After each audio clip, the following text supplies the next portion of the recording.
اللهم بارك على محمد وعلى آل محمد كما باركت على إبراهيم وعلى آل إبراهيم إنك حميد مجيد. أعوذ بالله من الشيطان الرجيم. بسم الله الرحمن الرحيم. إن الذين كفروا ينادون لمقت الله أكبر من مقتكم أنفسكم اذ تدعون الى الایمان فتکفرون. بڑا اہم مضمون ہے اور بہت سارے مضامین قرآن پاک میں بار بار آتے رہتے ہیں. یہ مضمون ان الفاظ کے ساتھ اسی موقع پر ہے، دوسری جگہوں پر نہیں ہے. یہ کیا مضمون ہے کہ اللہ کے نافرمان، کفر اور شرک میں مبتلا ہونے والے قیامت کے فیصلے کے بعد جس طرح کہ پچھلی صورت کے آخر میں ہم نے کل پڑھا جہنم میں جائیں گے. تو جہنم میں جا کر کیوں کہ ہم نے دنیا میں کیوں خدا کی نافرمانی کی، کیوں ہم نے گندے کام کیے، کیوں کفر اور شرک میں مبتلا ہوئے. حدیث میں موجود ہے، حضرت رسول اکرم صلی اللہ علیہ وسلم فرماتے ہیں ایک نافرمان جہنم میں جائے گا، دنیا کی زندگی پر افسوس کرے گا، اپنے ہاتھ کاٹنے شروع کرے گا. یعض الظالم، یہ تو قرآن پاک میں ہے، لیکن اللہ کے حبیب نے اس کے آگے فرمایا کہ وہ اپنا ہاتھ چبانا شروع کرے گا اور چباتے چباتے کندھے تک کھا جائے گا، اس غم میں کہ مجھے ہوا کیا تھا، میں دنیا میں کیوں نافرمانیاں کرتا رہا، میں نے زندگی کو کیوں نہیں بدلا، اللہ کی فرما برداری کا راستہ کیوں نہیں اختیار کیا. ان الذین کفروا، بے شک وہ لوگ جنہوں نے کفر کیا، ینادون، ان کو آواز دی جائے گی، ان کو پکارا جائے گا، ان کو اللہ کی طرف سے پکار کر یہ کہا جائے گا لمقت اللہ اکبر من مقتکم، لمقت اللہ، قسم بخدا، ضرور بالضرور، لمقت اللہ، اللہ تعالیٰ کی ناراضگی، اکبر من مقتکم، زیادہ بڑی تھی، من مقتکم، تمہاری ناراضگی سے، انفسکم، اپنے آپ سے. جو آج تم کو اپنے آپ سے ناراضگی ہو رہی ہے اور تم اپنے ہاتھوں کو چبا رہے ہو، ہمیں کیا ہو گیا تھا، اللہ اس سے زیادہ غصہ ہوتا تھا، ناراض ہوتا تھا جب تم کفر کرتے تھے. اذ تدعون الی الایمان، اذ تدعون، جب بلایا جاتا تھا تم کو الی الایمان، ایمان کی طرف، فتکفرون، تو تم کفر کرتے تھے. کسی کو نماز کی طرف بلایا جاتا ہے، روزے کی طرف بلایا جاتا ہے، آج گندے کام کو چھوڑنے کی طرف بلایا جاتا ہے. اولاد کو انسان سمجھاتا ہے، کئی اولاد اپنے ماں باپ کو سمجھاتی ہے، لیکن بڑھاپے میں بھی عقل نہیں ساتھ دیتی اور انسان توبہ کرنے کے لیے تیار نہیں ہوتا ہے. بس جو کام میں کر رہا ہوں وہ ٹھیک ہے. کوئی نشے کی زندگی گزار رہا ہے، کوئی اور گندے کام کر کے گزار رہا ہے، لیکن ہر آدمی سوچتا ہے کہ میری بات حرف آخر ہے، میں جو کر رہا ہوں یہ سب سے ٹھیک کام ہے، اور باقی ساری دنیا میں بے وقوف ہیں. ان کو قرآن پاک کی آیت پڑھ کے سناؤ، رسول اکرم صلی اللہ علیہ وسلم کی حدیثیں سناؤ. بھاری تعداد ہے جو زبان سے کہے گی ہم نہیں مانتے ان باتوں کو، اور کچھ وہ ہوں گے جو کہیں گے نہیں نہیں یہ تم نے مطلب اپنا نکال لیا ہے خود، ایسا نہیں ہے. خدا غفور الرحیم ہے، روزے رکھو نہ رکھو، نمازیں پڑھو نہ پڑھو، زکوٰۃ دو نہ دو، کفر کرو، شرک کرو، بے دینی اختیار کرو، اور جو بھی کرو اللہ جنت میں تو بھیج ہی دے گا. اذ تدعون، جب تم کو بلایا جاتا تھا الی الایمان، ایمان کی طرف، فتکفرون، تو تم نافرمانیاں کرتے تھے، انکار کرتے تھے، کفر کرتے تھے.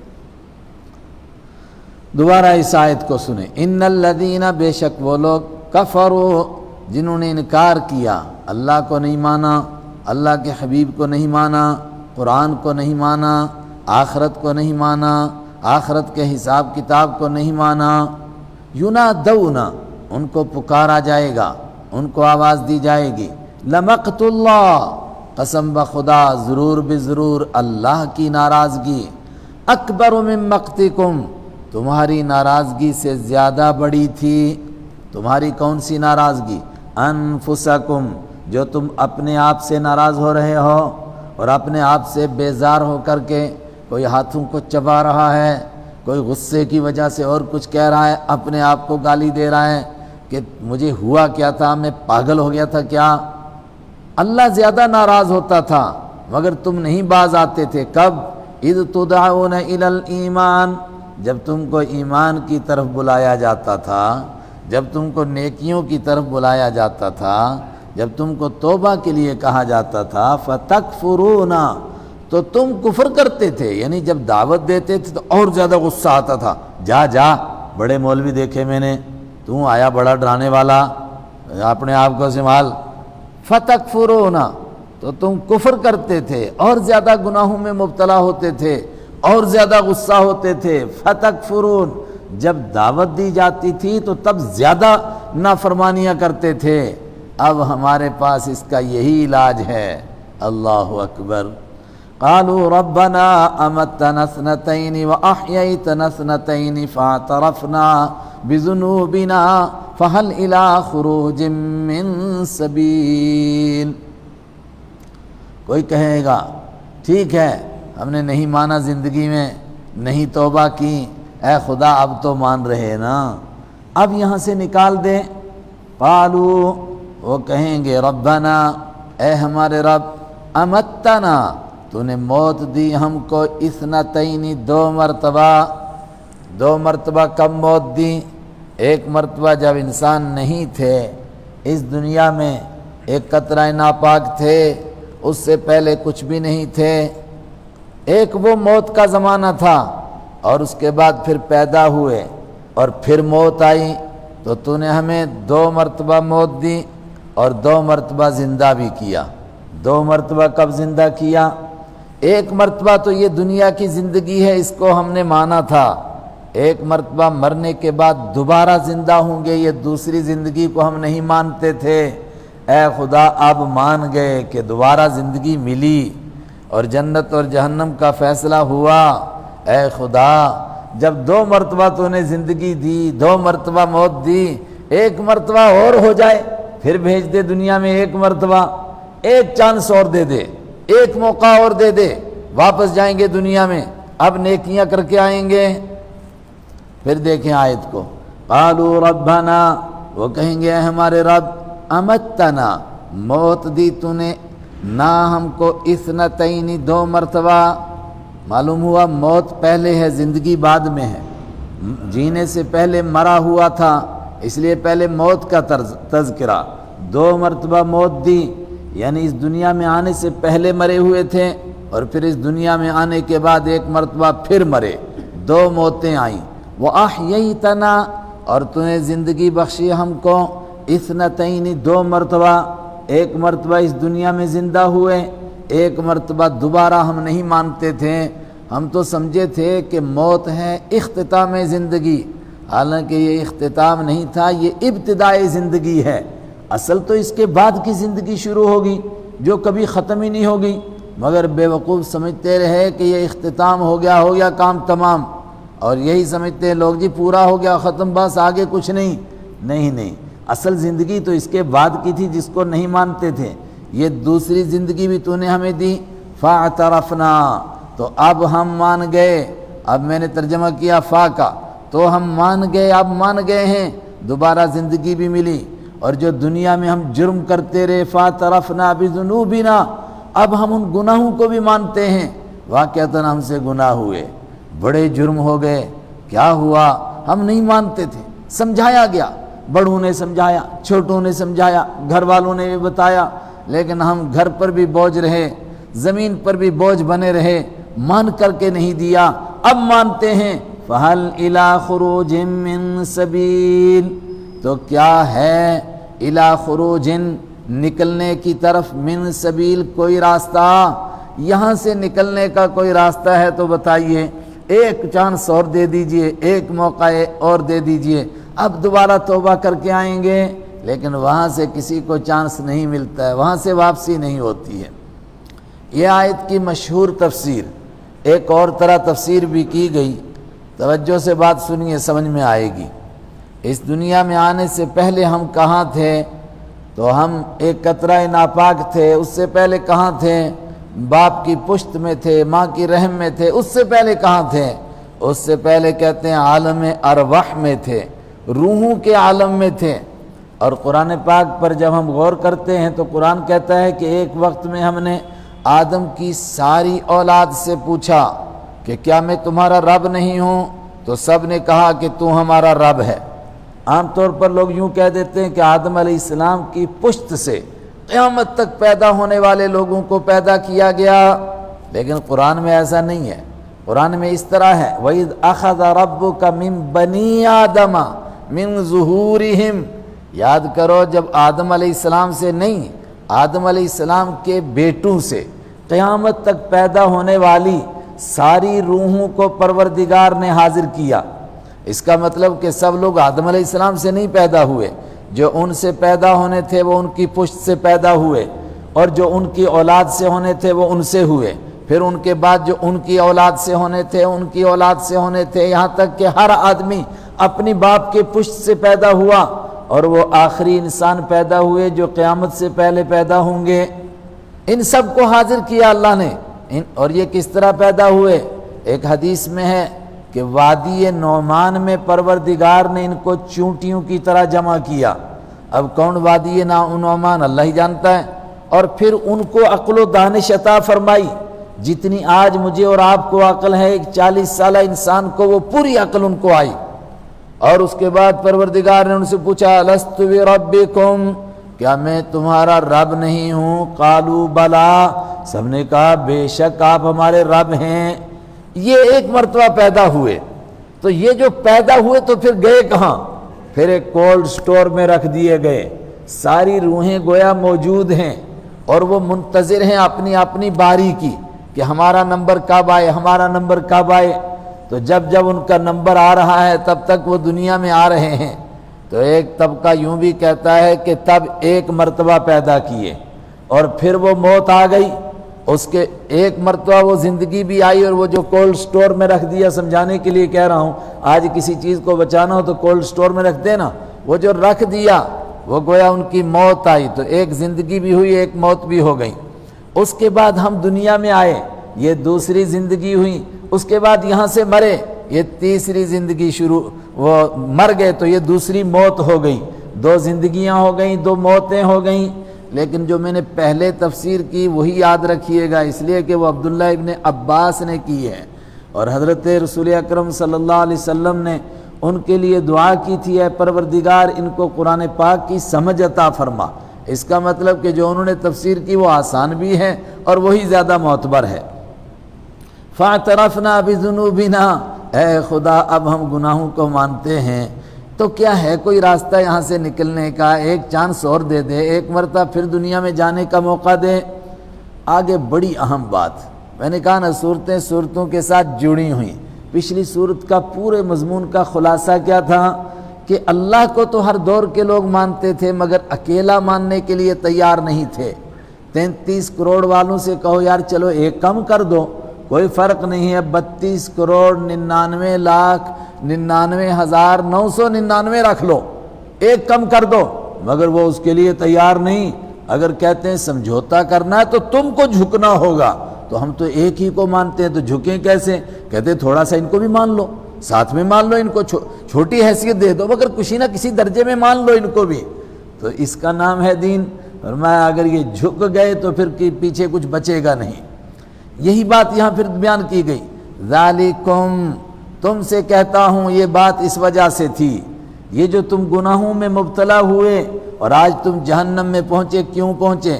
بِأَنَّهُ، بات یہ تھی، اذا دعی اللہ وحدہ، جب پکارا جاتا تھا اکیلے اللہ کو، ایک اللہ، کفر تم کہتے ایک کو نہیں مانیں گے، اور اگر کہا جاتا تھا کہ خدا بھی ہے اور کچھ اور بھی ہیں، یہ پکی بات ہے، بالکل صحیح بات ہے۔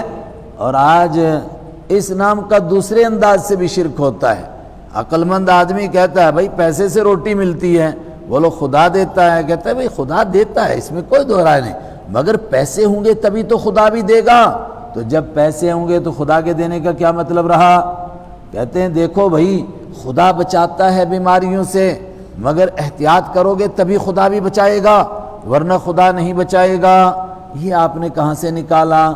اپنی طرف سے کہتے ہیں، مجھے لوگ سمجھاتے ہیں، کہتے ہیں مفتی صاحب آپ کو نہیں نا معلوم اسلام کا حکم یہ ہے۔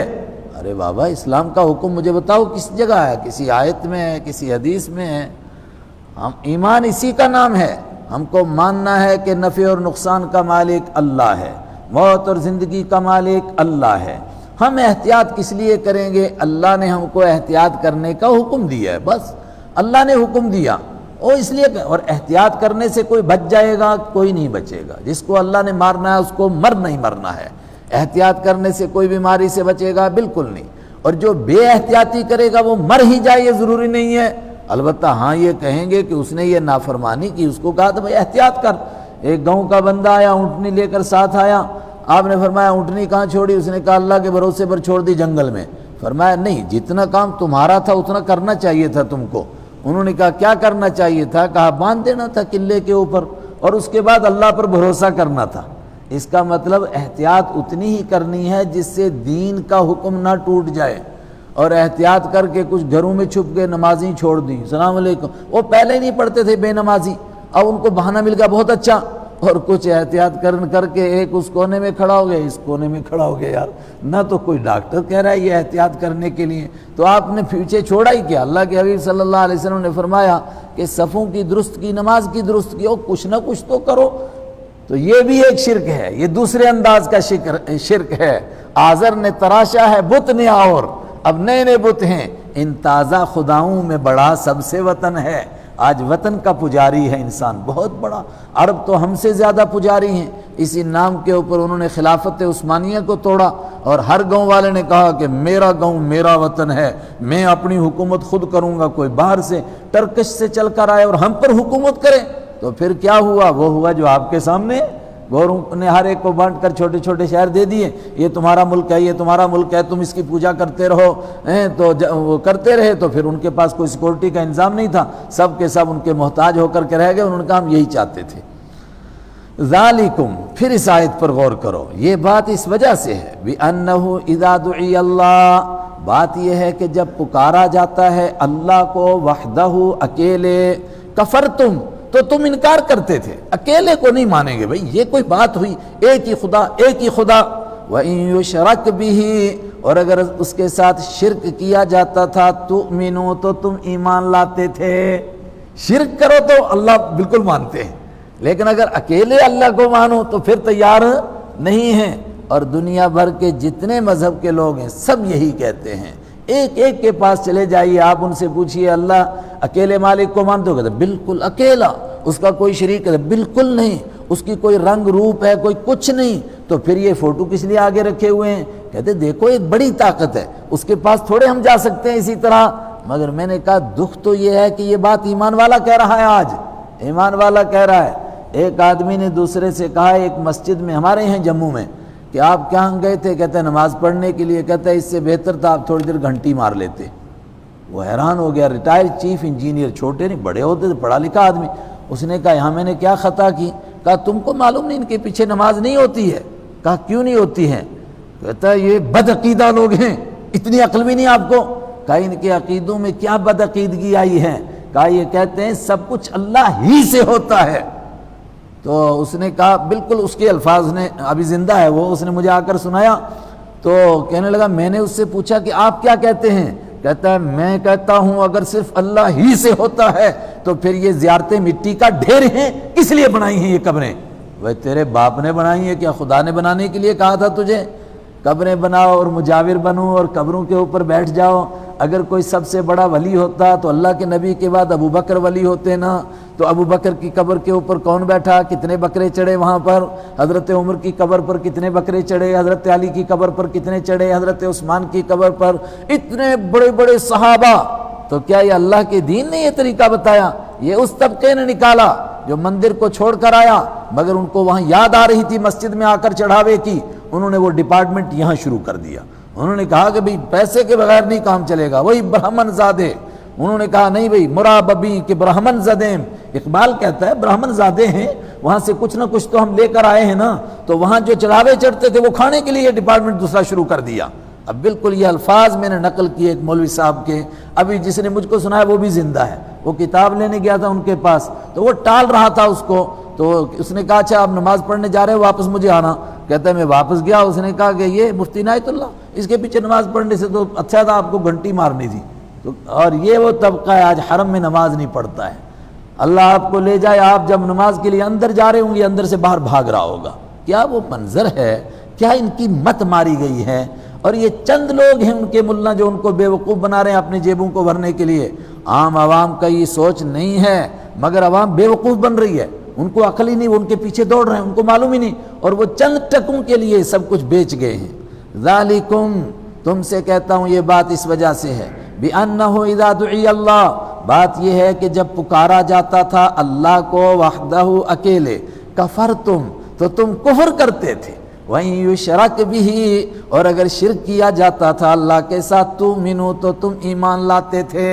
بھئی شرک کے ساتھ ایمان کیا بچ گیا؟ یہی بات کہ اللہ بھی ہے مگر ساتھ میں غیر اللہ بھی ہے. فَالْحُكْمُ لِلَّهِ، اب تو حکم صرف اللہ کا چلے گا.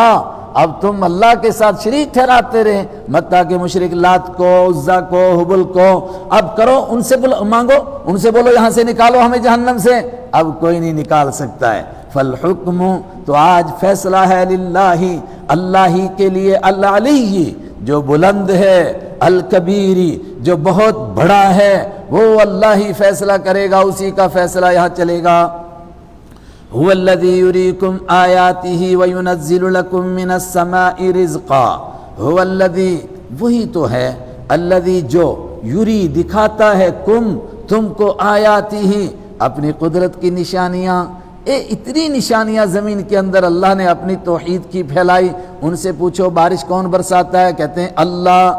بارش کون برسا رہا ہے؟ اللہ. زمین اور آسمان کو پیدا کس نے کیا؟ کہا اللہ. جب یہ سارے کام اللہ کر رہا ہے تو غیر اللہ کہاں سے آ گیا؟ هو الذی، وہی تو ہے، الذی جو، یری دکھاتا ہے، تم کو، آیاتہ اپنی قدرت کی نشانیاں، وینزل لکم، اور اتارتا ہے وہ، لکم تمہارے لیے، من السماء، آسمان سے اتارتا ہے، رزقاً روزی کو.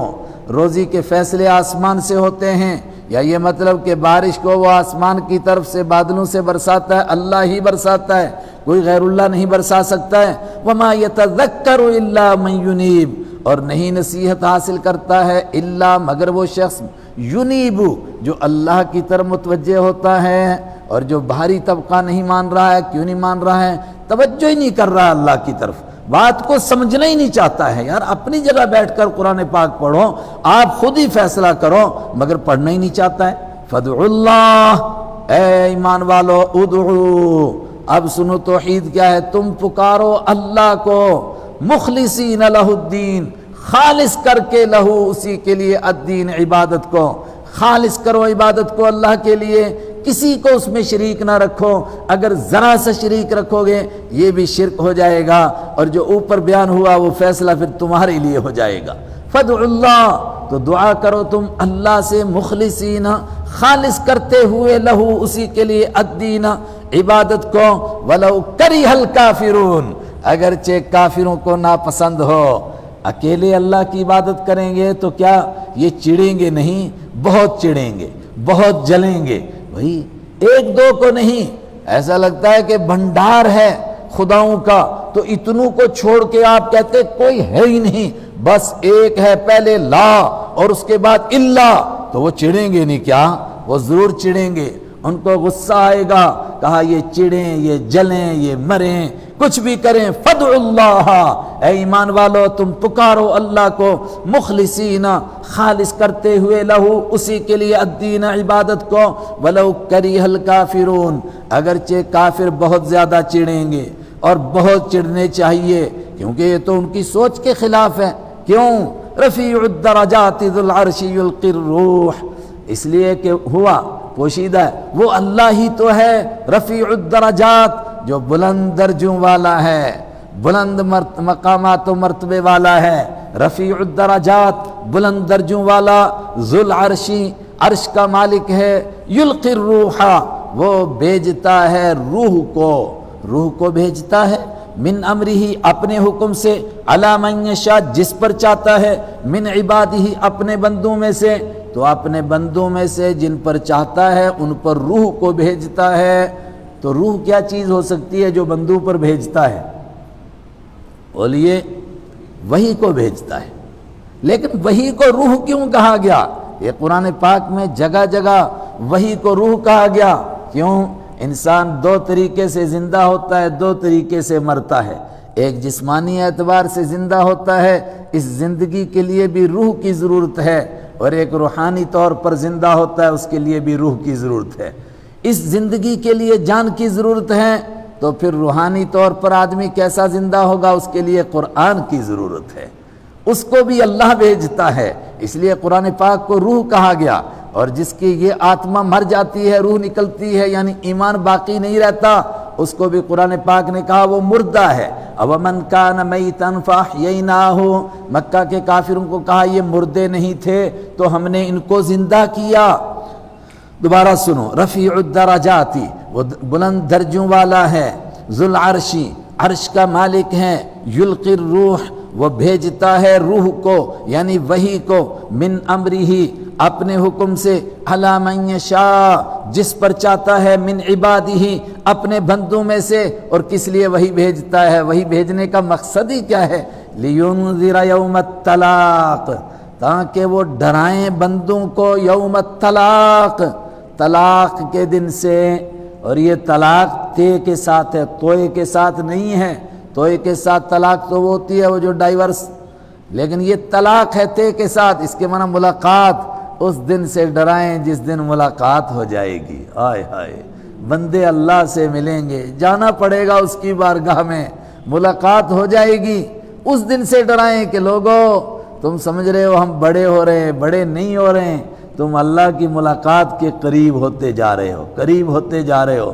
آدمی کی شادی ہوتی ہے، کتنا خوش ہوتا ہے، خوش ہونے کا مقام ہے، ٹھیک ہے، لیکن اس کا مطلب شادی ہو گئی، زندگی کا ایک کام ہو گیا، اس کا مطلب کہ اب اس کے بعد دوسرا نمبر موت کا ہے، پھر ریٹائرمنٹ ہو گئی، اس کا مطلب کہ یہاں سے ریٹائرمنٹ ہوئی ہے، اس کے بعد اب دنیا سے ریٹائرمنٹ کا وقت آ گیا ہے۔ اس کے بعد کیا ہے؟ اس کے بعد اللہ سے ملاقات ہے، اس کے بعد کیا ہے؟ لینذر یوم الطلاق، قرآن کس لیے اترا؟ تاکہ لوگوں کو ڈرائیں اس دن سے جس دن میری اور آپ کی اکیلے اللہ سے ملاقات ہوگی، تنہا تنہا اس کی بارگاہ میں پہنچے گئے، اور اللہ کہے گا کہ تم میری ملاقات کا انکار کرتے تھے، اسی کو بھول گئے تھے۔ یوم ہم بارزون، کیسا منظر ہوگا وہ اللہ سے ملاقات کا؟ یوم، جس دن، ہم بارزون، وہ کھلے میدان میں سامنے آئیں گے۔ یوم، جس دن، ہم بارزون، وہ کھل کر کے ایک کھلے ہوئے میدان میں سامنے آئیں گے، اکیلے آئیں گے، آمنے سامنے، کوئی مددگار نہیں، کوئی ساتھی نہیں، کوئی دائیں بائیں حمایت کرنے والا نہیں۔ اور کیسے آئیں گے؟ لا یخفی علی اللہ منہم شیء، لا یخفی، نہیں چھپے گی، علی اللہ، اللہ کے سامنے، منہم، ان میں سے، شیء، کوئی چیز بھی۔ کوئی چیز چھپنے کا مطلب، ایک تو کوئی بندہ نہیں چھپ سکے گا، وہ کہے جی جب عدالت کا وقت آئے گا، بلایا جائے گا، چلو عدالت میں کہیں قبر کے کونے میں چھپ جاؤں گا، کوئی نہیں چھپ سکتا ہے۔ دوسرا کیا؟ آدمی اپنی کسی بات کو چھپانا چاہے اللہ سے کہ چلو بڑے بڑے کچھ جرم کیے ہیں جس کا کسی کو پتہ نہیں چلا، یہاں چھپ جائیں، نہیں، یہ دن ہی کیسا ہے، اس کا نام ہے یوم تبلی السرائر، راز اوٹ ہونے کا دن۔ اس کا مطلب یہ الحاق کا، ساری حقیقتوں کے ظاہر ہونے کا دن۔ آج نہیں چھپ سکتا ہے، سب کچھ سامنے آئے گا۔ اور بس اوقات آدمی کیا چاہے گا کہ میرے راز میرے دوستوں کے سامنے نہ آئے، چاہے مجھ کو جہنم کے بیچ میں ڈال دیا جائے۔ اللہ اکبر۔ یوم ہم، جس دن وہ بارزون، سامنے ہو کر آئیں گے اللہ کے، لا یخفا، نہیں چھپے گی علی اللہ، اللہ سے، اللہ کے مقابلے، منہم، ان میں سے شیء، کوئی چیز بھی نہیں چھپے گی، کوئی چیز چھپا سکیں گے نہیں، اور سب موجود ہوں گے۔ تو پھر فرعون بھی، قارون بھی، نمرود بھی، اس دور کے فرعون بھی، آج کے فرعون بھی، اور قیامت تک فرعون، ہر دور میں فرعون ہوتے رہیں گے، اور ایک روایت میں فرمایا ہر دور کے لیے فرعون بھی ہوگا اور اس کے لیے موسیٰ بھی اللہ پیدا کرتا رہے گا۔ تو ہر ایک فرعون بھی موجود ہوگا۔ پھر کیا ہوگا؟ ایک عجیب اعلان ہوگا، لمن الملک اليوم، آج کس کی بادشاہی ہے؟ ہائے ہائے، لمن الملک اليوم، آج کس کی بادشاہی، لمن، کس کی ہے، الیوم، آج، الملک، بادشاہی کس کی ہے بتاؤ؟ کون جواب دے سکتا ہے؟ خاموش، سب کے گلے خشک ہو جائیں گے، حلق سوکھ گئے، کون جواب دے سکتا ہے میری بادشاہی ہے؟ کون بول سکتا ہے آج؟ پھر ساری کائنات میں سناٹا چھا جائے گا، پھر اللہ کی طرف سے جواب آئے گا اور ہر ذرہ جواب دے رہا ہوگا، للہ الواحد القہار، للہ، ایک اللہ کی ہے، الواحد، جو اکیلا ہے، القہار، جو سب پر غالب ہے، آج تنہا اس کی بادشاہی۔ کہاں کھڑے ہو؟ کدھر ہو تم؟ اللہ اکبر، اللہ کے سامنے پیش ہونا۔ ہر آدمی 30 مار خان، کچھ نہ ہو تو کم سے کم اپنے گاؤں کا مکھیا بنا ہوا، اپنے محلے کا، کوئی نہ ہو تو اپنے گھر ہی کا چودھری بنا ہوا، لیڈر بنا ہوا، بادشاہ بنا ہوا۔ ہر ایک کو سوچنا چاہیے اللہ کی عدالت میں جانا ہے، جہاں یہی اعلان ہوگا آج کس کی بادشاہی ہے۔ سب بنے تھے شیر مار خان، ہیں شیر خان، ہاں کیا نام ہے؟ کہتا گیدڑ خان۔ کیوں؟ کہا پھنس چکا ہوں، اب نہیں کہہ سکتا ہوں شیر خان، میرے جاننے کی بات ہے، میرے سامنے۔ پوچھا کیا نام؟ کہا گیدڑ خان۔ کہا نہیں، تیرا نام تو کاغذوں میں شیر خان ہے۔ کہا وہ دور چلا گیا، اب نہیں رہا میں شیر خان۔ لمن الملک اليوم، آج کس کی بادشاہی ہے؟ للہ، اللہ کی ہے، الواحد، جو اکیلا ہے، القہار، جو سب پر غالب ہے۔ اب کیا ہوگا؟ کہا وہ اللہ فیصلہ کرے گا، کوئی غیر اللہ یہاں فیصلہ نہیں کر رہا ہے۔ الیوم، آج، تجزا، بدلہ دیا جائے گا، کل نفس، ہر جان کو، بما کسبت، جو اس نے کمائی کی۔ اور یہ بھی کب ہیں؟ وہ تفصیل حدیث میں دیکھے نا، حضرت رسول اکرم صلی اللہ علیہ وسلم فرماتے ہیں ایک مرتبہ سور پھونکا گیا، سب کے سب زندہ ہوئے، اعلان ہوا، ہلم الی عدالت ربکم، الی قضاء ربکم، چلو اپنے رب کی عدالت میں، اپنے رب کے فیصلے کے لیے۔ سب دوڑے، رب کی عدالت میں پیش ہو گئے تو کیا فیصلہ شروع ہو جائے گا؟ کہا نہیں، لوگوں کو ایسا لگے گا جیسے 50,000 سال گزر گئے۔ یہ تو قرآن نے کہا اس دن ایک دن 50,000 سال کا، اور سورہ الف لام میم سجدہ میں 1000 سال کا، مطلب کسی کو لگے گا 50,000 سال کا اور کسی کو 1000 سال کا۔ لوگ پریشان ہیں، حساب و کتاب کسی طرح شروع ہو جائے اور چیخ و پکار ہوگی صرف اس بات کی کہ اے خدا تو ہم سب کو سیدھا جہنم میں ڈال دے، مگر ایک مرتبہ حساب کتاب شروع کر دے۔ یہ جہنم میں ڈالنے کی بات کیوں کہیں گے؟ ہر موڑ کے اوپر آدمی کو ایسی پریشانیاں آتی ہیں، وہ سوچتا ہے یہ نکلے تو اگلی کو خود دیکھ لوں گا۔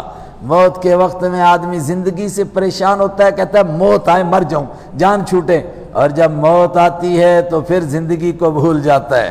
پھر برزخ کے زمانے میں جو سزا ملتی ہے تو وہ سوچتا ہے موت میں کیا ہوا۔ اس کے بعد محشر کے میدان کو دیکھ کر برزخ کی دنیا کو کیا کہے گا وہ؟ جیسے میں سویا ہوا تھا، کسی نے مجھے جگا دیا۔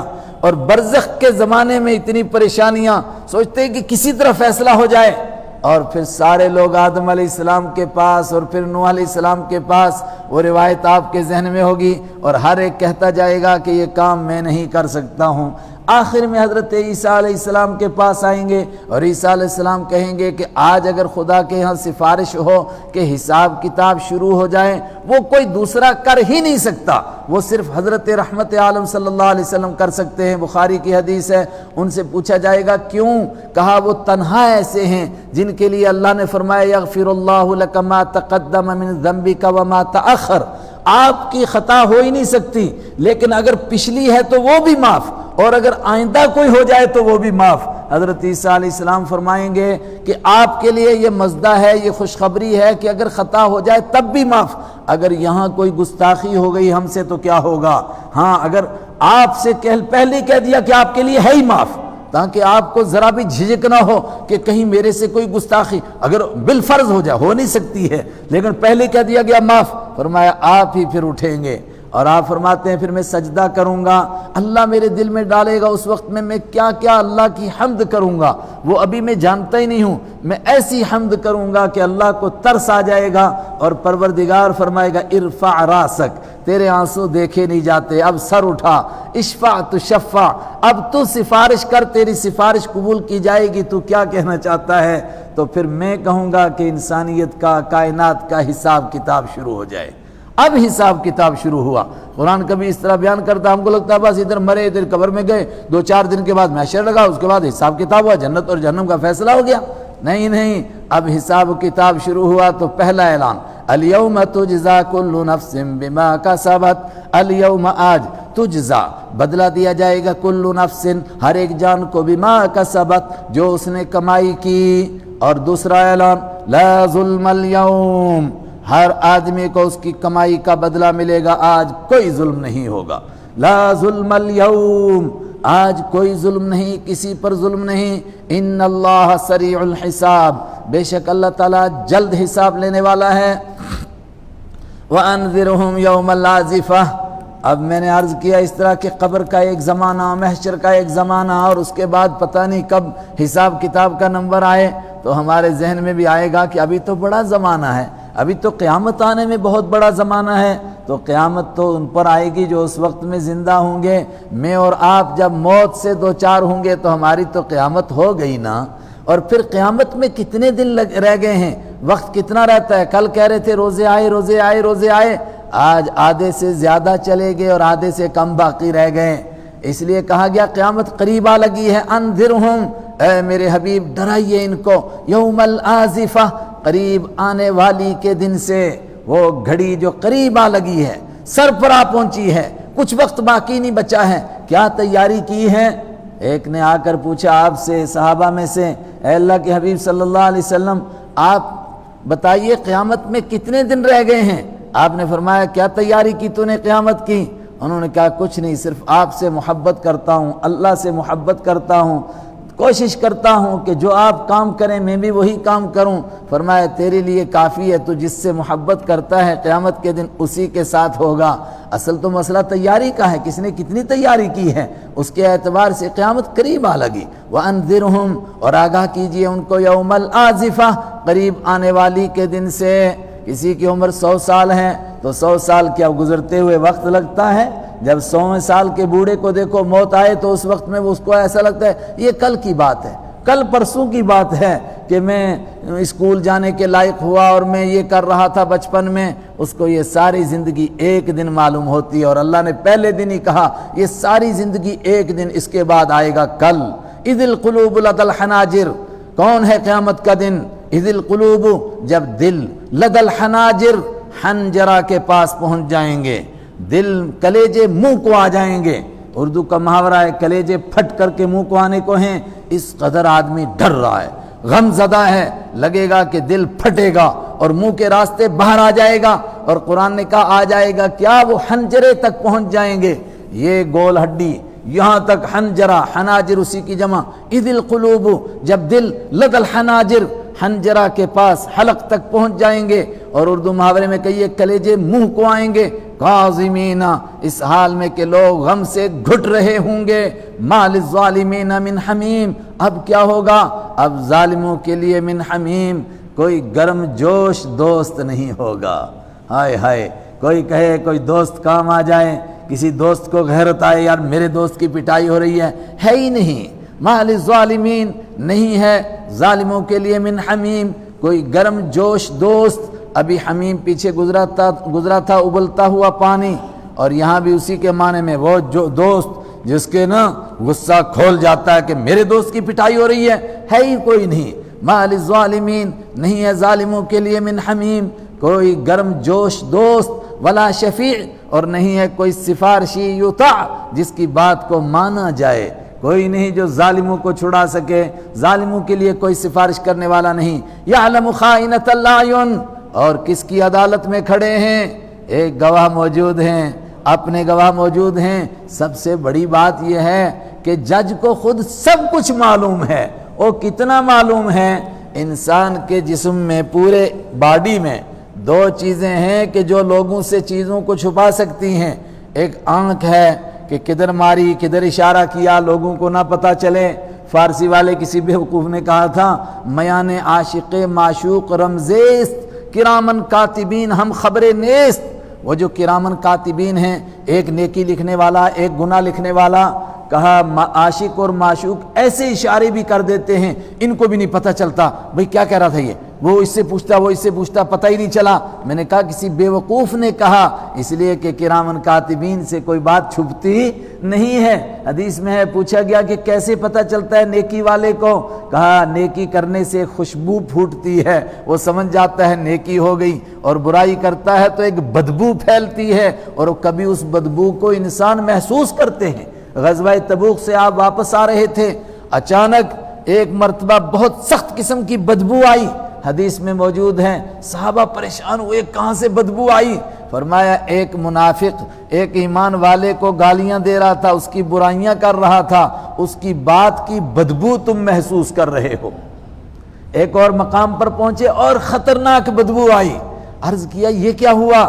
فرمایا ایک بڑا منافق مر گیا ہے، اس کی روح کو لے کے جا رہے ہیں فرشتے، اس کی بدبو تم کو محسوس ہو رہی ہے۔ مدینہ پہنچے، واقعتاً معلوم ہوا منافقوں نے ایمان والوں کی برائیاں تو کی تھیں، لیکن ایک بڑا منافق مر بھی گیا تھا، اس کی روح جو گئی تو لوگوں نے محسوس کیا اس کی بدبو کو، صحابہ نے محسوس کیا۔ محسوس ہونے کے لیے ایمان بھی ویسا چاہیے۔ تو کرامن کاتبین کو خبر نہ ہو، یہ ہو سکتا ہے؟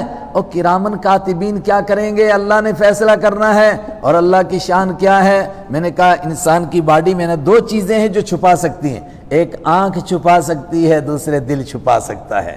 اب دل میں آدمی کیا کیا سوچ رہا ہے، میں کیا کیا سوچ رہا ہوں، آپ کیا کیا سوچ رہے ہیں، ایک دوسرے کو کچھ پتہ نہیں چلے گا۔ وہ کل بتایا تھا نا، میں کل کی بات جانتا ہوں، الو کے پٹھے تجھے تو ابھی کی معلوم نہیں، کل کی کیا بتائے گا؟ کسی کو معلوم نہیں دل کا، یہ اللہ ہی جانتا ہے۔ دل دریا سمندر ڈونگے کون دلاں دی جانے ہو، حضرت سلطان بہو فرماتے ہیں دل کی بات اللہ کے سوا کوئی نہیں جانتا ہے۔ دل دریا سمندر ڈونگے کون دلاں دی جانے ہو، اللہ ہی جانتا ہے، کوئی نہیں جانتا ہے مگر اللہ۔ دل کی خیانت کو بھی جانتا ہے، آنکھ کی خیانت کو بھی جانتا ہے۔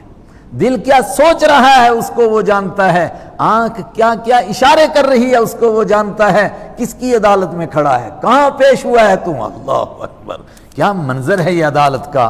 وانذرہم، آگاہ کرو ان کو، ڈراؤ ان کو، یوم الآزفہ، قریب آنے والی کے دن سے، اذ القلوب، جب دل لدى الحناجر، حلق تک پہنچ جائیں گے، کاظمین، گھٹنے کی وجہ سے یا اس حال میں کہ وہ گھٹ رہے ہوں گے، ما للظالمین من حمیم، ظالموں کے لیے کوئی گرم جوش دوست نہیں ہوگا، ولا شفیع، کوئی سفارشی نہیں ہوگا، یطاع، جس کی بات کو مانا جائے۔ اور عدالت میں کہاں پیش ہوئے؟ یعلم خائنۃ الاعین، جانتا ہے وہ آنکھوں کی خیانت کو۔ اللہ اکبر، آنکھ کیا کیا خیانت کرتی ہے، چلتے چلتے کس نے کیا کر دیا، کہاں کیا کہہ دیا، پتہ ہی نہیں چلا کسی کو، آنکھوں میں باتیں کر گئے۔ اللہ جانتا ہے نا، اس سے کیا چھپ سکتا ہے؟ یعلم، جانتا ہے وہ خائنۃ الاعین، آنکھ کی خیانت کو، اور آنکھ کیا کرے گی، وما تخفی الصدور، ان باتوں کو جانتا ہے جن کو سینے اندر میں چھپاتے ہیں، جو دل کے اندر چھپے ہوئے ہیں، کس کا کیا خیال ہے، کون کیا سوچ رہا ہے،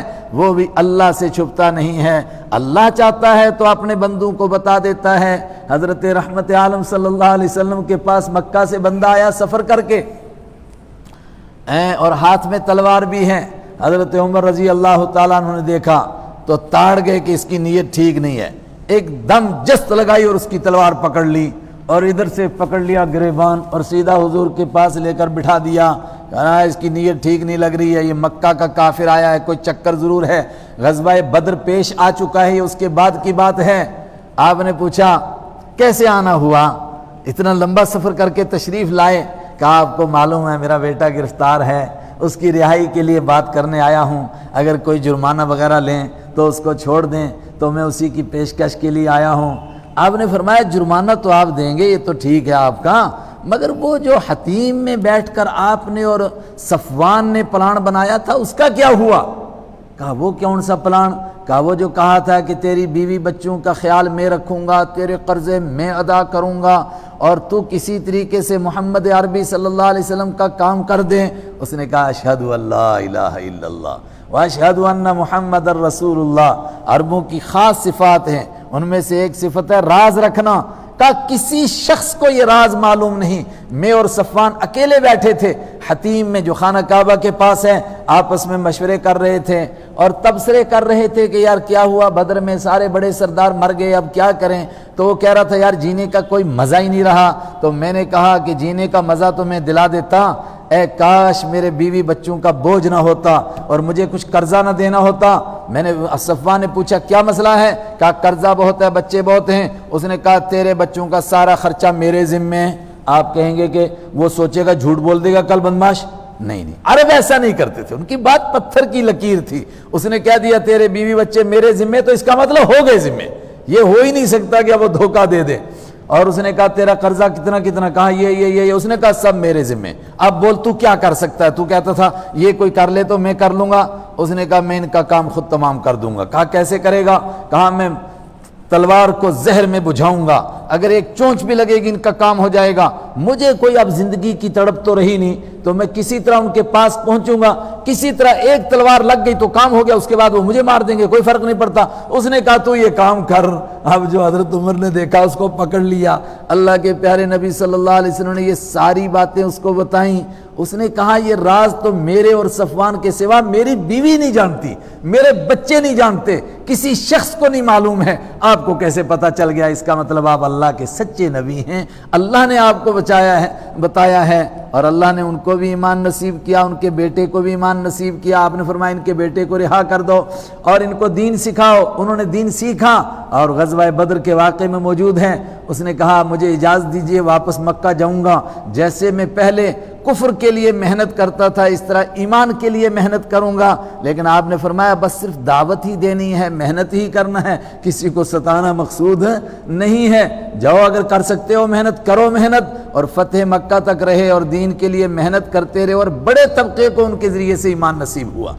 یعلم خائنۃ الاعین، وہ جانتا ہے آنکھوں کی خیانت کو، وما تخفی الصدور، اور جانتا ہے ان باتوں کو جن کو سینے چھپاتے ہیں۔ واللہ یقضی بالحق، اب کس کی عدالت ہے؟ اللہ کی۔ فیصلہ کون کرے گا؟ اللہ۔ واللہ یقضی بالحق، اور اللہ فیصلہ کرے گا بالحق، سچ حق کے ساتھ فیصلہ کرے گا، سچ کے ساتھ فیصلہ کرے گا، دودھ کا دودھ پانی کا پانی جس کو آپ کہتے ہیں نا، ایسا فیصلہ ہوگا۔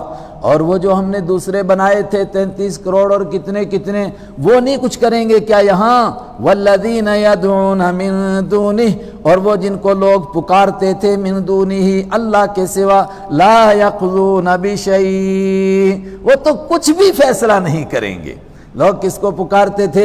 فرشتوں کو پکارتے تھے۔ سورہ فرقان پڑھیے گا، ان کے پجاریوں کو پیش کیا جائے گا، کیا تم ان کی پوجا کرتے تھے؟ فرشتے انکار کر دیں گے، وہ کہیں گے یہ شیطان کے پجاری تھے، ہم نے کبھی نہیں ان کو ہماری پوجا کرنے کے لیے کہا۔ تو پروردگار فرمائے گا تمہیں تو جھوٹا کہہ دیا انہوں نے، جو حضرت عیسیٰ علیہ السلام کی پوجا کرتے تھے، حضرت مریم کی کرتے تھے، حضرت عزیر علیہ السلام اور دوسرے لوگوں کی، وہ بھی اسی طرح جواب دے دیں گے۔ اور جو پتھروں کی پوجا کرتے تھے ان کو ان کے ساتھ جہنم میں ڈالا جائے گا، مگر حدیث میں موجود ہے کہ پتھروں کو سزا دینے کے لیے نہیں، اس لیے کہ پتھروں کا کوئی قصور نہیں تھا، قصور تو ان کا تھا، تو ان کو کیوں ڈالا جائے گا؟ ان کو کوئی تکلیف نہیں ہوگی وہاں، البتہ ان کو اور رسوا کرنے کے لیے کہ جن کو تم نے سمجھا تھا کہ یہ مصیبت سے ہم کو بچائیں گے وہ تو تمہارے ساتھ جل رہے ہیں۔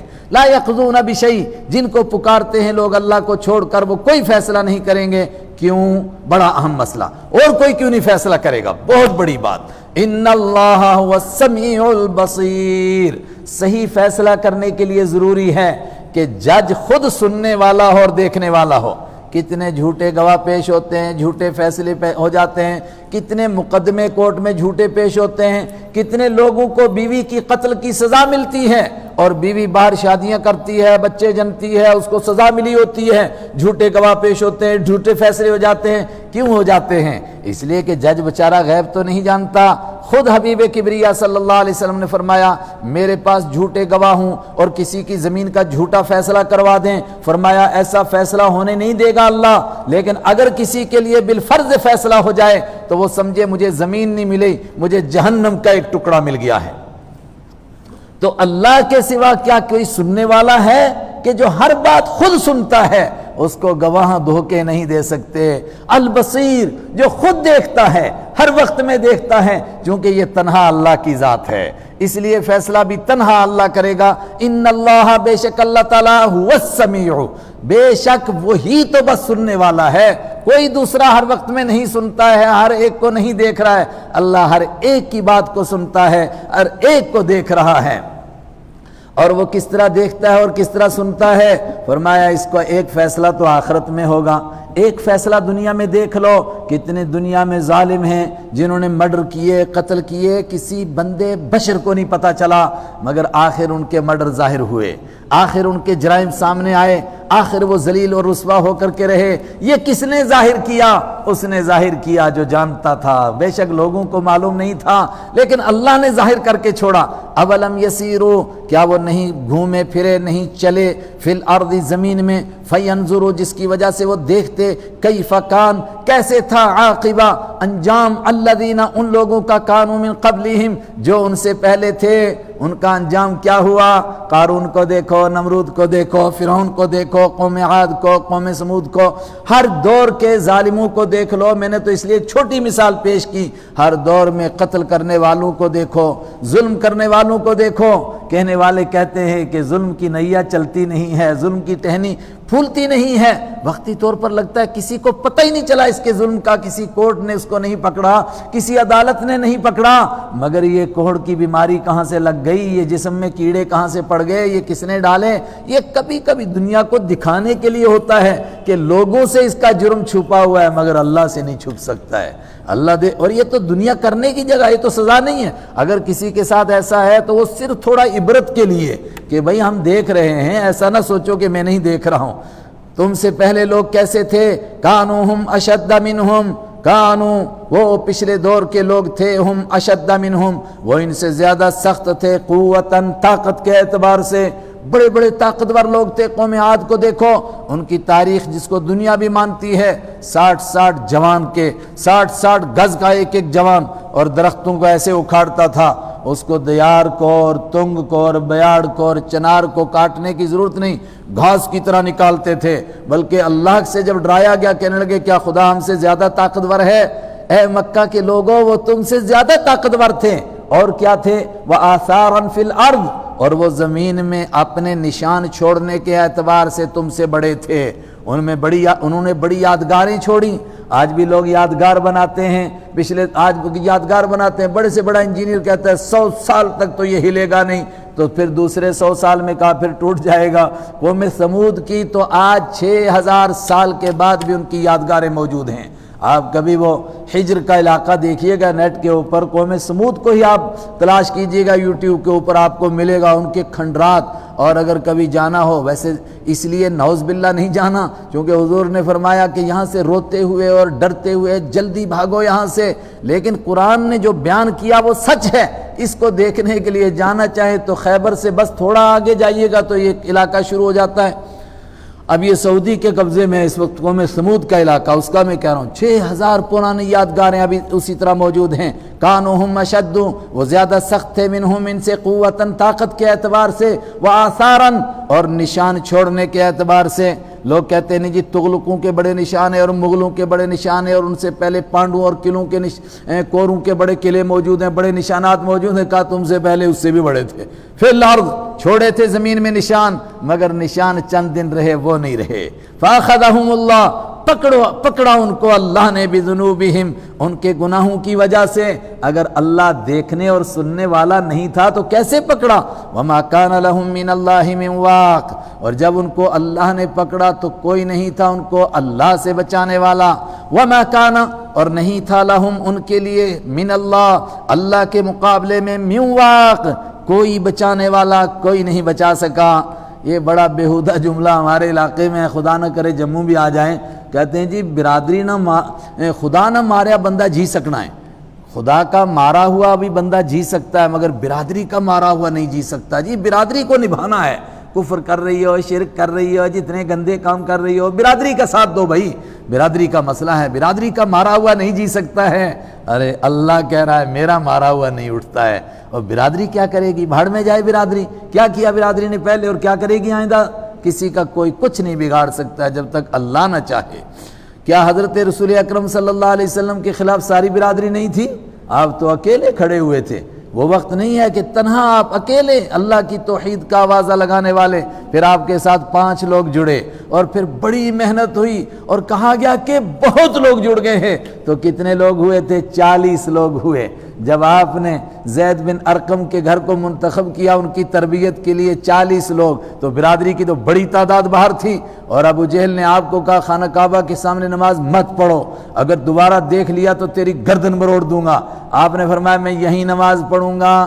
تو سورہ اقرا کے آخر میں ہے نا، اس کی تفسیر میں ہے، اس نے کہا میں تیری گردن مروڑ دوں گا، اور تو جانتا نہیں میں ایک آواز لگاؤں گا تو میرے حمایتیوں سے پوری مکہ کی وادی بھر جائے گی۔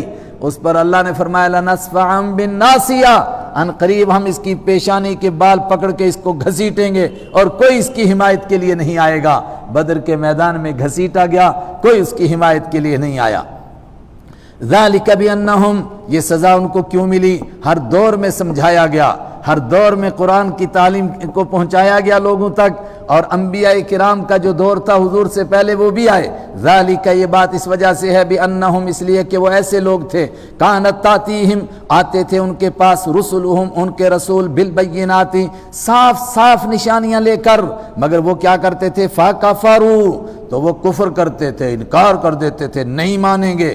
پھر کیا ہوا؟ فاخذہم اللہ، پکڑا ان کو اللہ نے، اور جب اللہ نے پکڑا تو ان کو بھی معلوم ہوا کیا؟ انہ قوی شدید العقاب، بے شک اللہ تعالیٰ ہی قوی، طاقت والا ہے، کسی کی طاقت اس کے سامنے نہیں آئی۔ شدید العقاب، سخت سزا دینے والا ہے۔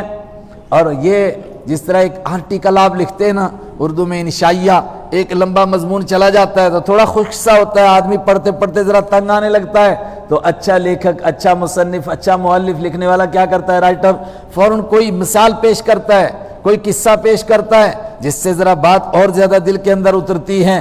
یہ اوپر کہا گیا، اصل بات تو قیامت کی چل رہی تھی کہ قیامت کا فیصلہ اللہ کرے گا، اس لیے کہ سننے والا وہی ہے، دیکھنے والا وہی ہے۔ پھر مثال کے طور پر پیش کیا کہ دنیا میں نافرمانوں کو سزائیں ملیں، کیا اس کا یہ مطلب نہیں ہے کہ اللہ سننے والا تھا، دیکھنے والا تھا، نافرمانوں کی نافرمانیوں کو برداشت کیا ایک وقت تک، پھر سب کو سزا دے دی۔ اب سوال پیدا ہوا کیسے سزا دی؟ اس کے لیے فوراً فرعون کا قصہ پیش کیا جا رہا ہے۔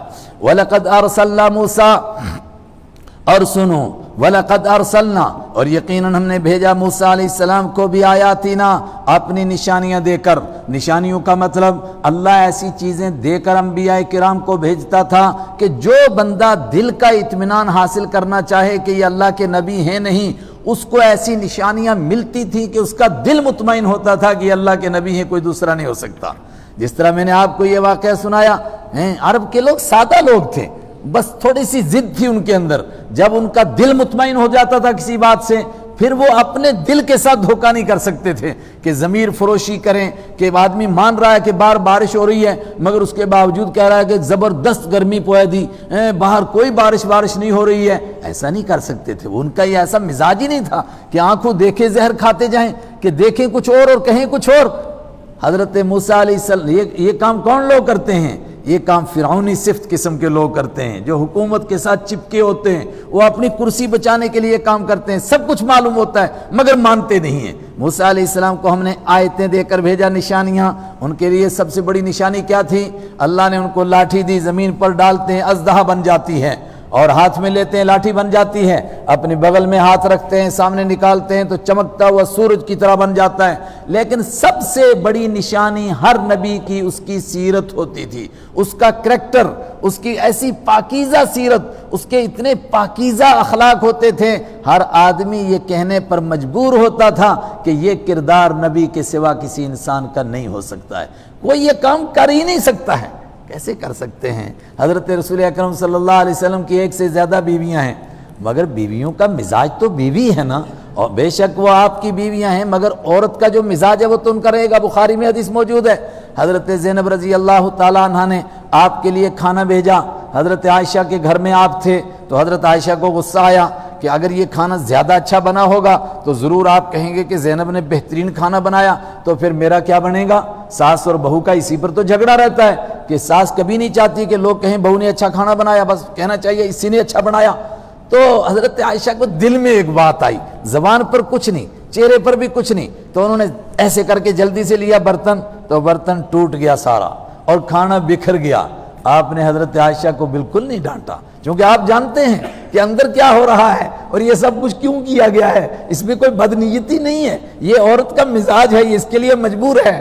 آپ نے فوراً اس کھانے کو اکٹھا کیا، اور روٹی وغیرہ تھی، کوئی چیز ایسی نہیں تھی چاولوں کی طرح یا حلوے کی طرح زمین کے ساتھ لگ جاتی، اس کو اکٹھا فرمایا، اور اس کے بعد پھر اسی کو تناول فرمایا، اسی کو کھایا۔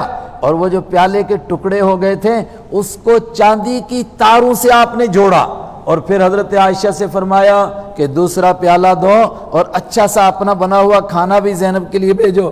حضرت عائشہ تو چپ، اب تھوڑا کہہ سکتی ہے میں نہیں بھیجوں، انہوں نے بھیجا، لیکن آپ کے اخلاق سے کتنی متاثر ہوئی ہوں گی۔ اور حضرت زینب کو جب پتہ چلا، اللہ اکبر، ایک صاحب نے تو لکھا کہ یہ پیالہ حضرت ابوبکر صدیق کے پاس تھا، اور ان کے انتقال کے بعد انہوں نے اپنے ایک خادم کو دے دیا، اور اس کے بعد کے دور میں جب آپ کی یادگار چیزیں بکنے لگیں تو 1,00,000 درہم میں کسی نے بطور یادگار اس کو خریدا۔ کیا پیالہ تھا وہ! لیکن آپ کا طریقہ کار کیا ہے؟ یہ اخلاق، یہ کردار ہے آپ کا۔ اللہ اکبر، کس طرح آپ نبھاتے ہیں۔ حضرت ابوبکر صدیق حضرت عائشہ کے والد ہیں، بخاری کی حدیث ہے۔ اب والد یعنی رسول پاک صلی اللہ علیہ وسلم کے سسر ہیں، اچانک ایسے وقت میں آپ کے گھر میں آئے کہ حضرت عائشہ کے ساتھ آپ کی بات ہو رہی تھی اور حضرت عائشہ زور سے بول رہی تھی۔ اب میاں بیوی ہیں گھر کے اندر تو زور سے بول رہی ہیں کسی بات کے اوپر۔ حضرت ابوبکر کو اتنا غصہ آیا کہ تیری ہمت، تو اللہ کے حبیب صلی اللہ علیہ وسلم کے سامنے زور سے بولتی ہے۔ ڈنڈا اٹھایا اور ان کو لگے مارنے۔ اب جدھر سے حضرت ابوبکر آتے ہیں مارنے کے لیے، ادھر رسول پاک صلی اللہ علیہ وسلم کھڑے ہو جاتے ہیں، جدھر سے آتے ادھر آگے بچا لیتے۔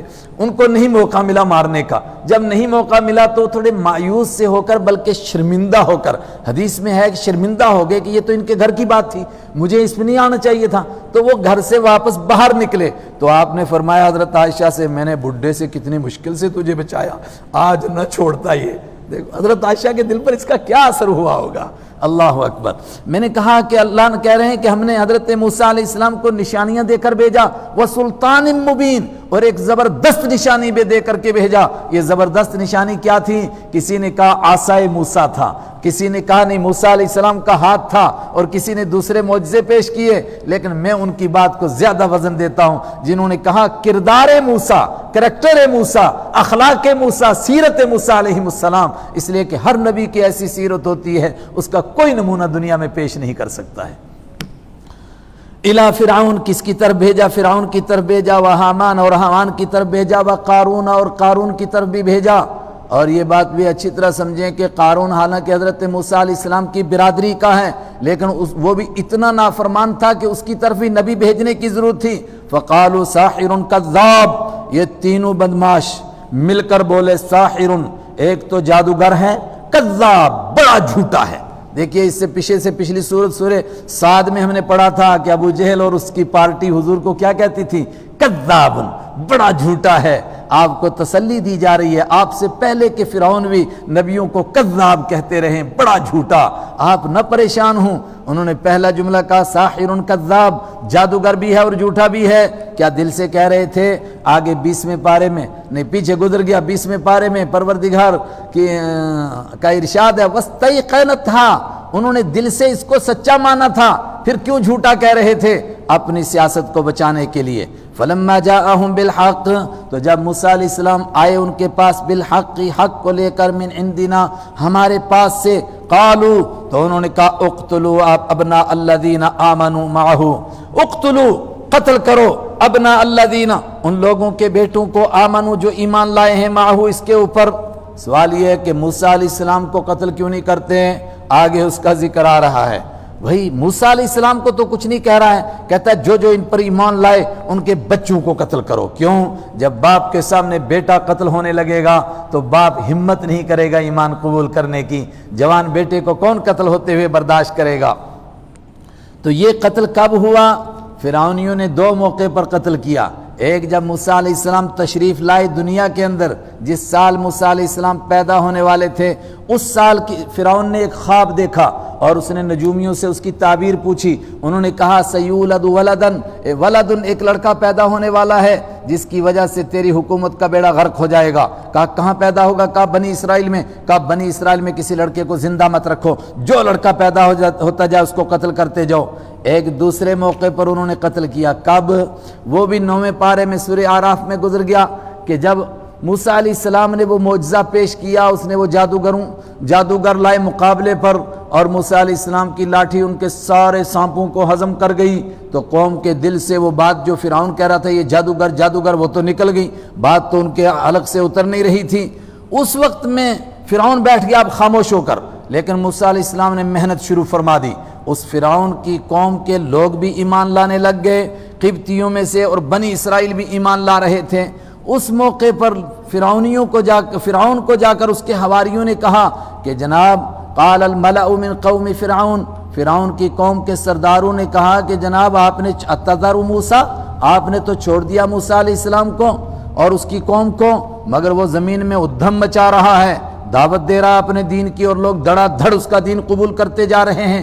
اس موقع پر فرعون نے دوسرا آرڈر جاری کیا، اس نے کہا سنقتل ابناءہم ونستحیی نساءہم، ہم ان کے بچوں کو قتل کریں گے اور ان کی عورتوں کو زندہ رکھیں گے، ان کی بچیوں کو، تاکہ بڑی ہو کر کے ہماری باندی بنے، نوکرانی بنے، یہ ذلیل ہو کر کے رہیں گے۔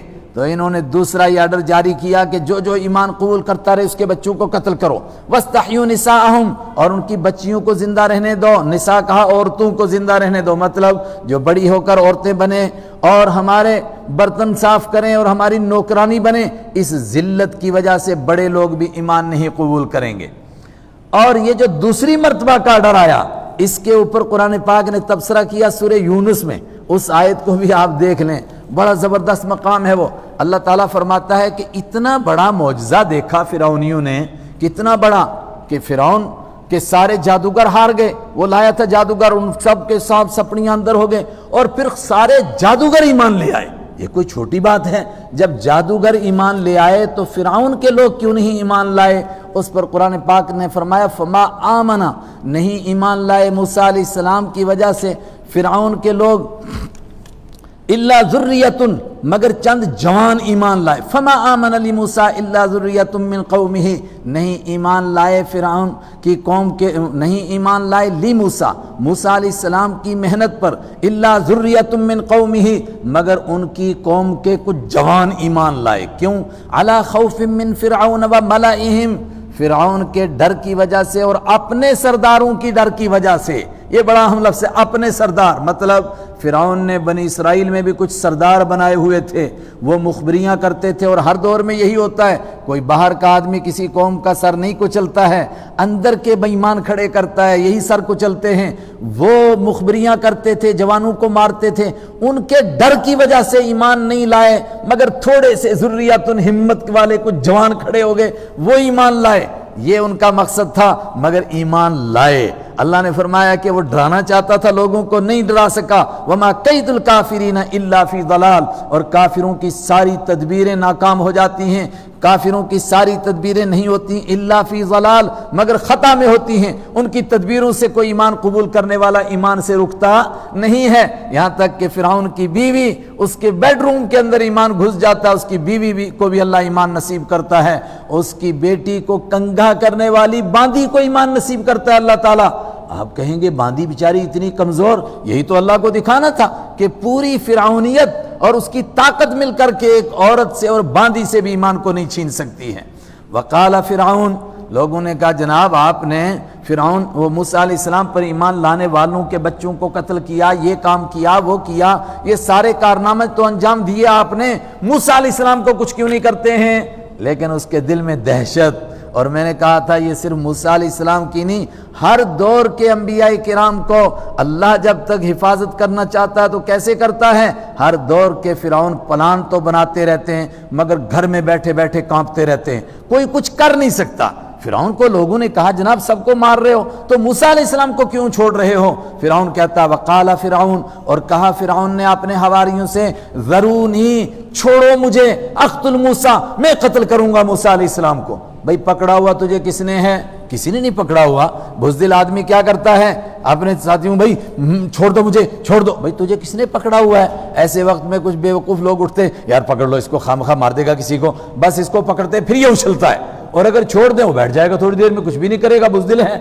فرعون کہہ رہا ہے مجھے چھوڑو، میں موسیٰ کو قتل کروں گا، اور بھئی تجھے پکڑا ہوا کس نے ہے؟ اور کہتا ہے دیکھو تم لوگ سوچتے ہوں گے کہ میں اس کو قتل کروں گا اور یہ خدا سے دعا کرے گا تو میں ڈرتا ہوں، میں نہیں ڈرتا ہوں اس کے خدا سے، وَلْيَدْعُ رَبَّهُ، اور چاہیے کہ یہ اپنے خدا سے دعا مانگتا رہے، مجھے کوئی ڈر نہیں لگتا ہے۔ تو کیوں قتل کرنا چاہتا ہے موسیٰ علیہ السلام کو؟ انی اخاف ان یبدل دینکم، میں ڈرتا ہوں ان یبدل دینکم، کہ وہ بدل دے کہیں تمہارے دین کو، مجھے کوئی مسئلہ اپنا نہیں ہے لیکن وہ تمہارے دین کو بدلے گا، تم سب کے شرک کو ہٹا کر کے سب کو توحید والا بنا دے گا، توحید ہی توحید رہ جائے گی، باپ دادا کا دین بھی ختم ہو جائے گا۔ او ان یظہر فی الارض الفساد، یا میں ڈرتا ہوں اس بات سے کہ وہ زمین میں ادھم مچائے گا، فساد مچائے گا، اور فساد مچانے کا معنی دوسری جگہ اس نے کھول کر بیان کیا کہ تمہاری حکومت چلی جائے گی اور تمہاری جگہ دوسرے لوگ آ جائیں گے اور یہ قبضہ کر لیں گے تمہاری حکومت پر۔ توجہ، کتنا زمانہ گزرا فرعون کو گئے ہوئے ہیں، لیکن جو فرعونی جملہ تھا کیا دنیا ترقی کر کے اس سے آگے بڑھ سکی؟ ہمارا ہر ایک لیڈر کہتا ہے بھائی مجھے اپنی کرسی کی کوئی فکر نہیں، کوئی غم نہیں، مجھے تو غم قوم کا ہے، اگر میں ہٹ گیا تو قوم کا کیا بنے گا؟ فرعون بھی کہتا ہے مجھے کوئی غم نہیں، مجھے غم ہے کہ تمہارا ملک چلا جائے گا، تمہاری حکومت چلی جائے گی، اور دوسرا کہتا ہے تمہارا دین بدل دے گا۔ کیوں؟ ہر ملک کے اندر دو قسم کے لوگ رہتے ہیں، کچھ مذہبی قسم کے لوگ ہوتے ہیں، صوفی ٹائپ قسم کے لوگ ہوتے ہیں، چلو صوفی نہ کہیے، سادھو سنت کہیے، اس طرح کے لوگ ہوتے ہیں، ان کو یہی طبیعت چاہتی ہے کہ ہم پوجا پاٹ میں مست رہیں، ان کو اس طرح بھڑکایا کہ دیکھو تمہارا یہ دین بھی چلنے والا نہیں ہے۔ کچھ دوسرے لوگ ہوتے ہیں دین سے بیزار ہوتے ہیں لیکن ان کو اپنا ڈر رہتا ہے سبتا کا، حکومت کا، طاقت کا، ان کو کہتا ہے دیکھو مجھے نہیں اپنی کرسی کا کوئی مسئلہ، مجھے تمہارا ڈر ہے کہ تمہاری حکومت کا کیا بنے گا۔ وقال موسیٰ، اور جب ان سب نے اعلان کیا کہ اب تو ہم موسیٰ علیہ السلام کو قتل کر ہی دیں گے، اب نہیں چھوڑیں گے، تو بات پھیلی پورے شہر میں، موسیٰ علیہ السلام کے پاس بھی پہنچی۔ موسیٰ علیہ السلام نے فرمایا میں نہیں ڈرتا ہوں۔ کہا کیوں؟ کہا میں پناہ لے چکا ہوں اس ذات کی، اس کی حفاظت میں اپنے آپ کو دے چکا ہوں جو میرا بھی رب ہے اور تمہارا بھی رب ہے۔ انی عذت بربی، میں پناہ میں دے چکا ہوں اپنے آپ کو، حفاظت میں دے چکا ہوں بربی، اپنے رب کی حفاظت میں، وربکم، اور تمہارے رب کی حفاظت میں۔ کس سے بچنے کے لیے؟ من کل متکبر، ہر ایسے اکڑو سے، ہر ایسے تکبر کرنے والے سے، لا یؤمن بیوم الحساب، جو حساب کے دن کو نہیں مانتا ہے، میں نہیں ڈرتا ہوں۔ اللہ تعالی ہمیں اس کی سمجھ عطا فرمائے اور مجھے بھی نصیب فرمائے۔ جب ایمان کے اس چج کے ساتھ آدمی جینا چاہتا ہے کہ میں تو خدا کے دین پر رہوں گا، کوئی جیے کوئی مرے، کسی کو اچھا لگے کسی کو برا لگے، تو پھر کیا ہوتا ہے؟ پھر پروردگار دشمنوں میں سے پیدا کرتا ہے، انہی میں سے حمایتی پیدا ہو جاتے ہیں۔ میرے اور آپ کے آقا حضرت رحمت عالم صلی اللہ علیہ وسلم کا بائیکاٹ کیا گیا اور آپ کو شیب ابی طالب میں بند کر دیا گیا، 3 سال گزر گئے، کھانے کے لیے کچھ نہیں، بچے بل بلا کر کے جان دیتے ہیں، بوڑھوں کی چیخیں نکل گئیں، بیوائیں اور جوانوں کی سسکیاں لگی ہوئیں، کسی کو ترس نہیں آتا ہے، لیکن اللہ کی طرف سے غیب سے کیا ہوتا ہے؟ مکہ کے کچھ جوان کھڑے ہو جاتے ہیں، ابو جہل کا گریبان پکڑ لیتے ہیں، تو کیا چاہتا ہے؟ لوگوں کو بھوکا مارنا چاہتا ہے، انہی کے لوگ کھڑے ہو جاتے ہیں، اور ان میں سے ہی کچھ کو اللہ تعالیٰ اسی موقع پر ایمان عطا کرتا ہے۔ حضرت رسول پاک صلی اللہ علیہ وسلم کو ابو جہل نے گالیاں دیں اور پتھر بھی مارا، اور حضرت حمزہ آپ کے چچا اس وقت موجود نہیں تھے، شکار کرنے گئے ہوئے تھے، واپس آئے۔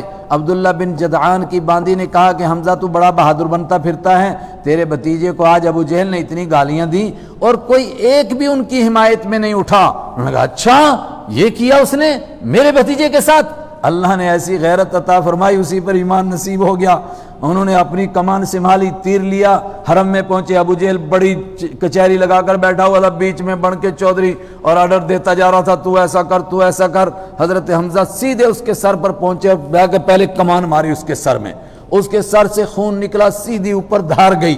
اس کے لوگ جوش میں آ گئے۔ انہوں نے کہا تم، حضرت حمزہ نے فرمایا تم میرے بھتیجے کو گالیاں دیتا تھا اور سنا جو مسلمان بنتا ہے اسی کو تو پکڑتا اور پیٹتا اور مارتا ہے، میں مسلمان بن گیا وہ کیا کر سکتا ہے تو؟ اللہ نے اس جوش میں ایمان عطا فرما دیا، فرمایا میں بن گیا ہوں، بول تیرے سے کیا ہو سکتا ہے۔ ابو جہل موقع کو تاڑ گیا، بہت بدمعاش بہت چالاک آدمی تھا۔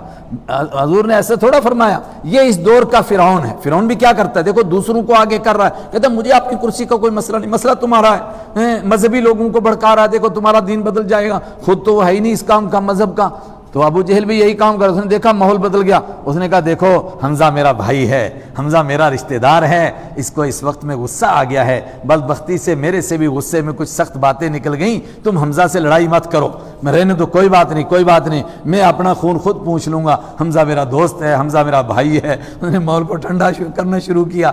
حضرت حمزہ رسول اکرم صلی اللہ علیہ وسلم کے پاس گئے، آپ نے فرمایا چچا جان آپ نے زبردست کام کیا، مگر میں تو اس میں خوش ہوں کہ آپ دل سے ایمان قبول کریں اور دل سے اللہ کو ایک مان لیں۔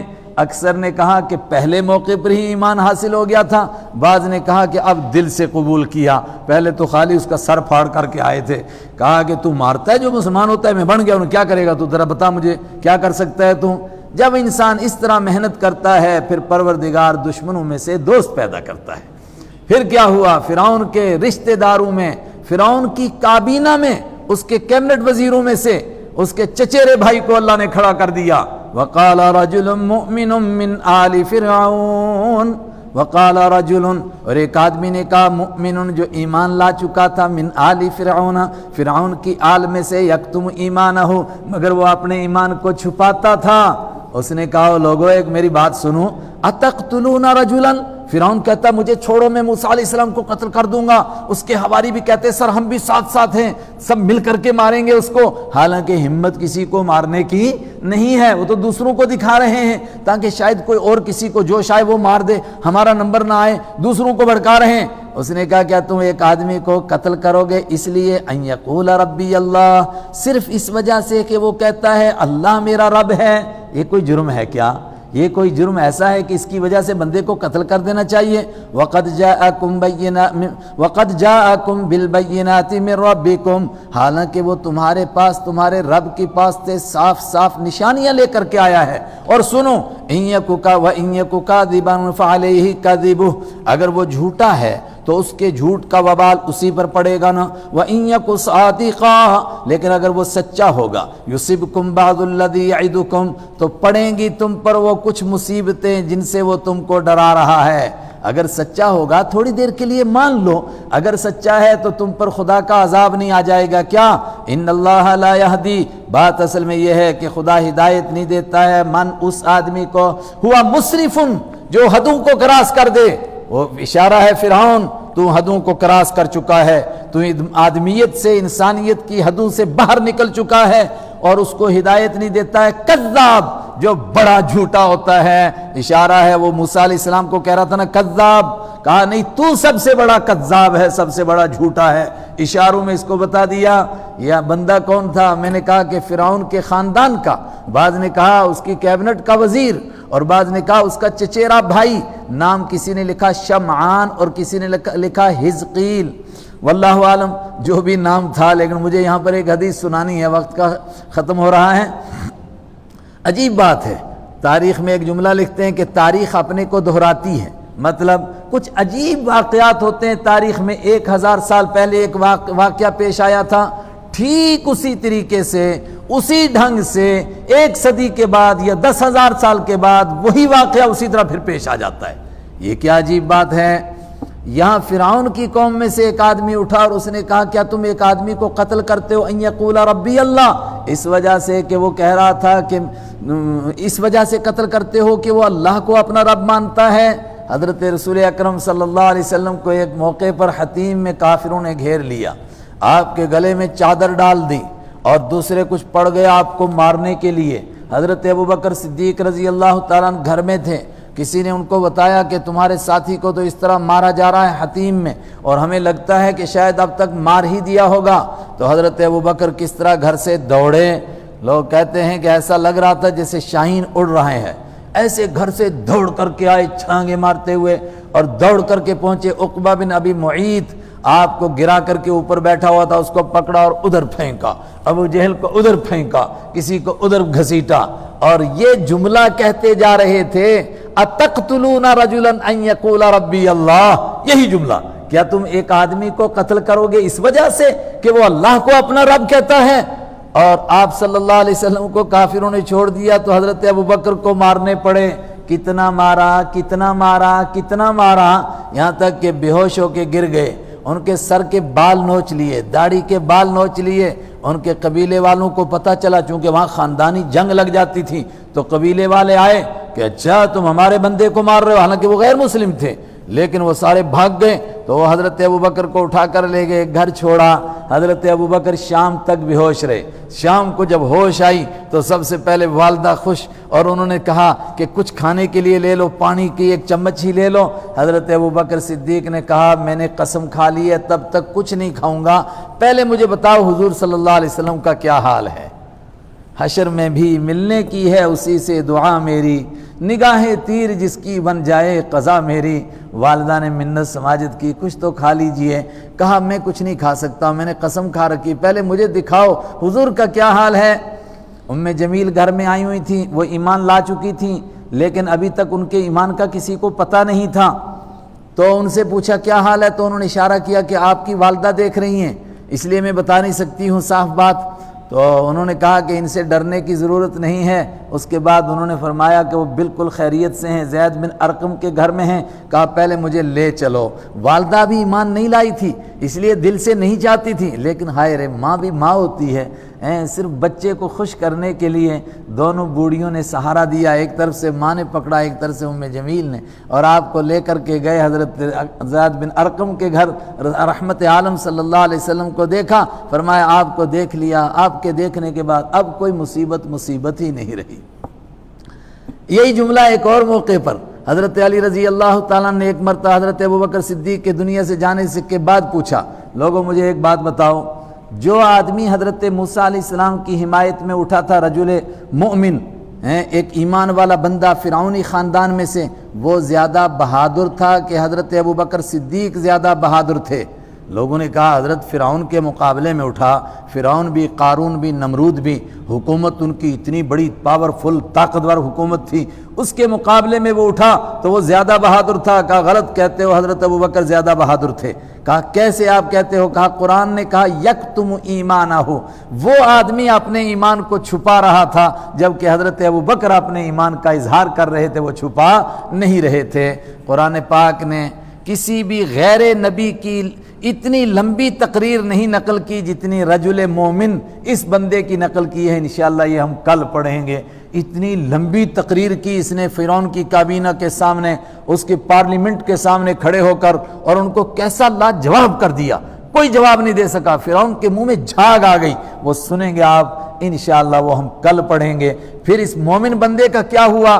پوری فرعونیت مل کر اس کو مار سکی، اس سے ایمان چھین سکی؟ آپ دیکھیں گے نہ ایمان چھین سکے نہ جان چھین سکے۔ اللہ مالک ہے موت اور زندگی کا، جس کو وہ بچانا چاہے اس کو کوئی مار سکتا ہے۔ صدق اللہ مولانا العظیم۔ آج تو بڑا وقت ہو گیا بھائی۔